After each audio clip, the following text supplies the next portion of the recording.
So you Yes. find that the cabinet formation is always problematic because in the portfolios that we were hoping someone else would take, they would take someone completely different. Yes. If it's agriculture, you take someone with an agricultural background. Yes. If it's science and technology, you take someone with a science and technological training and background. If Yes. it's minerals and energy, there are so many graduates from institutions across this country that have done mining engineering, for instance. Yes. But you'd find that in senior positions they would consider only people that came into the space through political connections, Yes. rather than taking a number of these people through their own credit, their own merits. So Yes. when it comes to the issue of theory and practicality, FET colleges, in my view, are leading. Then followed by University of Technologies like your Cape Peninsula, University of Yes. Technology, Tshwane University of Technology, Val, yes. Val, you see, those were technicons back in the day. And Yes. technicons, again, were more on the practical side. I remember people that were doing civil engineering as a diploma as well as a BTEC back in the day. Yes. They were the first people, to be employed by your Murray and Roberts Yes. and so It's on. construction firms. These big construction firms, because even when ESCOM was employing large numbers of these, they would mostly take people from technicals. Yeah, and they were even giving them bursaries and stuff. Through Yes. the TEFSA, Yes.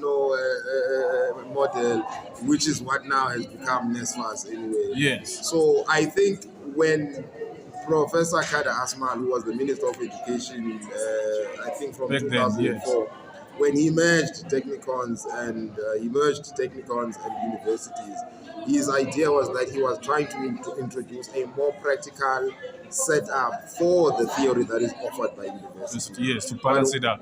But now what he didn't count on is the fact that the entry level or the entry points of technicons were the ones that that students went to when they were declined or refused entry by universities. Yes. So lucky are those people that went to technicals back then, because now they have advanced their education. Some of them have PhDs now, because that was what 20 to 30 years ago, whereby Yes. the practicals that they received from technicals Was complemented by the theory. Yes. Later on. Yes.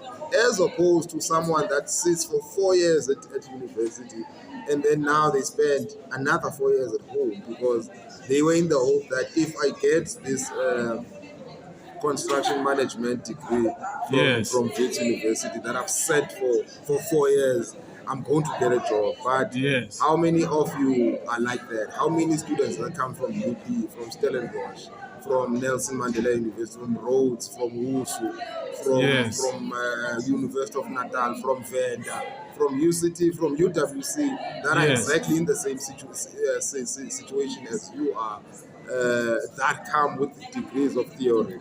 How many of you are there that are now finding themselves in this dead pool, whereby there is no going forward or no going back, because the practicals were not there. So there weren't enough internships, there weren't enough training programs, there weren't enough spaces within these firms that are willing to take large numbers of students. Yes. Yeah. Yes. I mean, moving forward, should we relook the structures that we work under now? Because we seem to think that if your child as a parent is smart enough to qualify to get to university, and at some point that has worked, but for the majority, I would think for university students, that there is still a number, a chunk of a percentage of the ones that are sitting at home.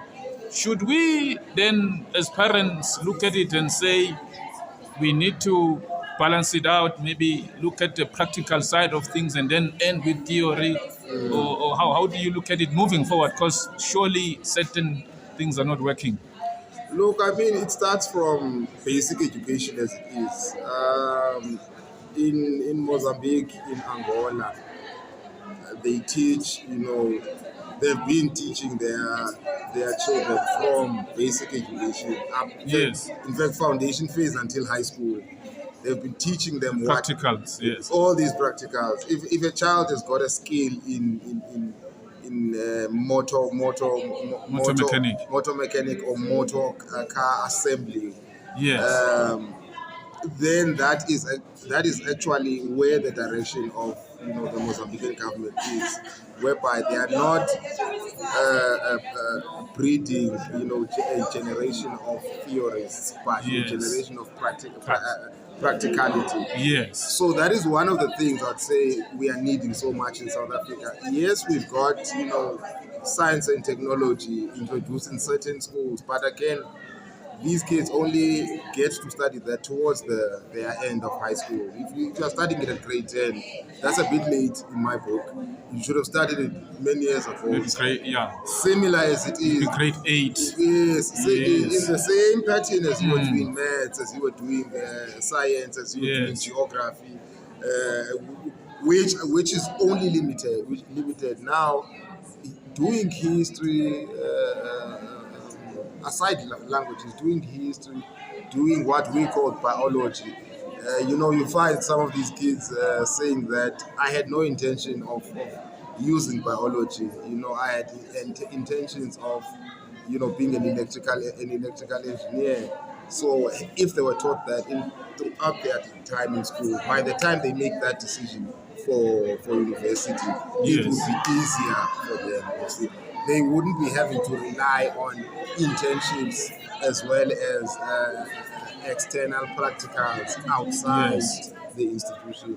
So I think that those are the changes that our government should have considered in the first place. That Yes. rather than just continuing with these colonial and Bantu education subjects, they Yes. should have introduced those, advanced 21st century subjects as early as early childhood development, Yes. leading up to their middle school and leading up to their high school, That's good. ultimately granting them